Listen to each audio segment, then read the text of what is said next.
This video, I'm going to talk about tomorrow only knows survival.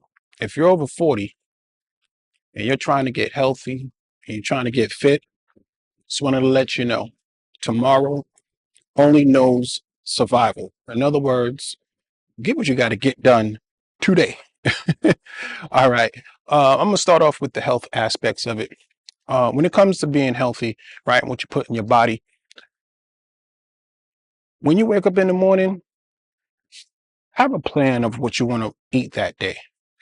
Hell, have a plan of what you want to eat for that week, but you don't want to go too far down the path because your appetite might change around, like if it's on a Monday, your appetite might change around like Wednesday, right? Or, maybe even a Tuesday, who knows, or Thursday. So at the end of the day, something in my eye here, at the end of the day, only go with what's going on for that day. And I mean, really plan it out, really put some effort into it, do some research. All right. Because what you put in your body is very important. What you eat, someone else probably cannot eat. All right. So just make sure you have a good plan because tomorrow only knows survival. That's it. All right. So for one, if you plan what you're going to eat on Wednesday, right? Or if you prep your meal, right, for the week, well, if tomorrow only knows survival, what are you going to do for that day?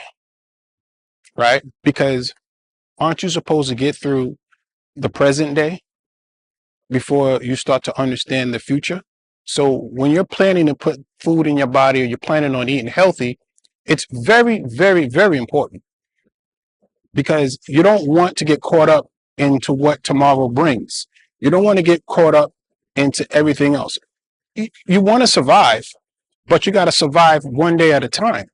So if you start worrying about tomorrow's survival, what do you think is going to happen?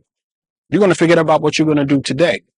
And you're 9 times out of 10, you're probably not going to listen or think about what you got going on today because you're too busy worrying about what's going on in the future. So pardon this noise, but they're doing some construction over here. But anyway, so when it comes to fitness, once again, you might go out with a plan of what you're going to do as far as the week is concerned in terms of exercising. But if you're thinking about exercise number 5 or 6 when it comes to working out that day, and you're worried about, oh man, I got to do exercise 5 and 6, and you didn't even start number 1 yet, what do you think is going to happen? You're not going to kill number 1. You're not going to get after it when you're working out, right? Because number 6 is, it only knows about survival. You don't want to sit there and worry too far in the future when you're working out. Get to exercise 1, 2, 3, 4, and 5. Or hell, just get through 1, okay? And you'd be surprised how good you're going to feel because once you get through it and you put reps down and you put things down on there where you can, you put the reps down and you do it, let's say 3 or 4 times, right? What tends to happen is, whoops, cars. What tends to happen is that you start to feel proud about yourself. You start to feel good about yourself. And half the time, you're probably going to finish what you've done half the times and you won't even know it. So tomorrow only knows survival. All right. Another thing when it comes to that in health, well, plan out what you're going to do, but also make sure you plan out what you're about to eat as far as the future is concerned. Because if you don't plan for your future, right, how you going to survive? Oh, I think I got y'all there. The reason why I'm saying that is because I think a lot of people worry too much about how much is going to happen in the future or the results of things. And I think we far more too worry about results than we worry about how to get started, how to do things. And that's one of the experiences that I've been getting since I've been training and helping people get fit and all those types of things. A lot of it came from people, worrying about, the future. So when it came to health and putting stuff in your body, people are, I ask them like, how much do you want to weigh and all those good stuff like that, right? And usually, I give them the number or the range of number, and then, oh no, I'm not going to look like that. I don't want. I'm gonna be too skinny, especially females, right? They're more so like, oh, I'm not going to look like that. I'm going to look this. I'm going to look like that.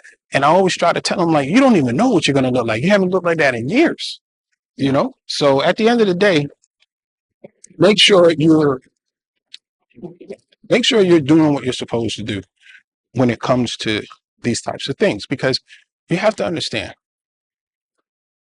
yes, have a set future goal in place, right? But also make sure you have a set goal in what you're going to do in step one that day.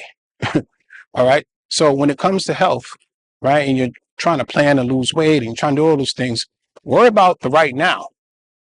All right. So again, in fitness, a lot of people want to go straight to lifting weights, right?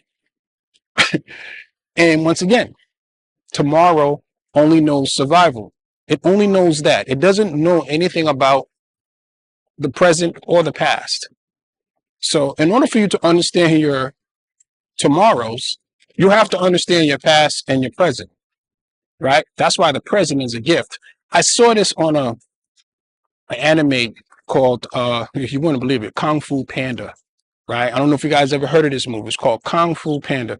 And it was just this one saying that caught, it might went over most people's heads, but it caught me. And he says, it was saying something to the extent of, you know, know about, you have to learn about your past so you can understand your future. That's why your present is a gift. Think about that. You have to know about your history to learn about your future so you can understand the present. That's why the present is a gift. So once again, if you know about your past, well, if you've been eating bad or you haven't been exercising, right? Just be honest and brutal with it, right? So now, the future is if I start eating right and I start working out, I'll understand what to do in the present. And that's your gift. I hope this is making sense, guys. I don't want to spend too long on this. This is just a real quick video, and understanding that tomorrow only knows survival. So like I said, back to the fitness aspects of it. When you're getting fit, you have to understand that you can't go in the weight room and start lifting weights when you're first starting out. You just can't do it, right? What you need to do is start with body weight exercise, do some push-ups, do some calisthenics. That always helps prime and get the body ready. So if you want to lift weights, which if you're over 40 or over 50, I wouldn't recommend, but if that's what you want to do, hey, listen, I'm not your doctor. I said go seek some advice from professionals who understand your past, so they can see your future and then they can understand your present. But anyway, if you're over 40, over 50, I would not recommend you to lift weights, especially starting out. Get your body weight strength up. If you could push, pull, and squat your body weight for an exorbitant amount of time, which is about 30 seconds to 50 seconds, or just do 50 squats, 50 push-ups, 50 pull-ups, right? Then you'll be ready. But honestly, when you get to that point, you won't even want to lift weights. Maybe some resistant bands, because there's certain things you may want to work on, like your biceps and places that where it might be a little harder to do a body weight exercise on. So if you're over 40, over 50, understand that when you're lifting weights and you're trying to, start your fitness journey, that's not a cool idea. Start with your body weight, calisthenics, jumping jacks. If you're over 40, I wouldn't do crunches. I would do core exercises like planks, anything that has to do with a standstill. Okay. Isometric, like sitting on the wall in like a seated position and holding it for about 30 seconds. Woo! Those are way better than getting on squats. Those are way better than getting on a squat rack. So once again, isometric exercises are some of the best exercises you can have and you can do for your body. All right. So that's pretty much it, guys. I don't want to take up too much of your time. I hope you found this video valuable to you. If you have any questions, just go ahead and leave it in the comments. And I'll see you guys on the next video. Later.